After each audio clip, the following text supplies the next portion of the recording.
杨林历代赵氏家谱由赵明雄先生协助介绍。2012-0108来自福建漳州，祖先是北宋开国皇帝赵匡胤及其弟赵光义，各是宋太祖、宋太宗。台湾台南盐水欢雅有赵氏宗亲大家族。福建漳州漳浦赵家宝、赵家成，号称小汴京，是仿照南宋临安城兴建于明朝时期的，居民是南宋赵氏皇族后裔。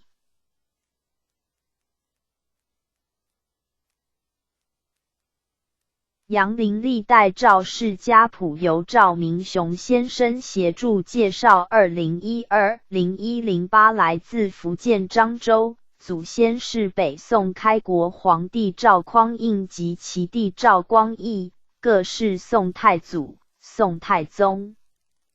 台湾台南盐水欢雅有赵氏宗亲大家族。福建漳州漳浦赵家宝、赵家成，号称小汴京，是仿照南宋临安城兴建于明朝时期的，居民是南宋赵氏皇族后裔。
婚礼服装是全身白衣。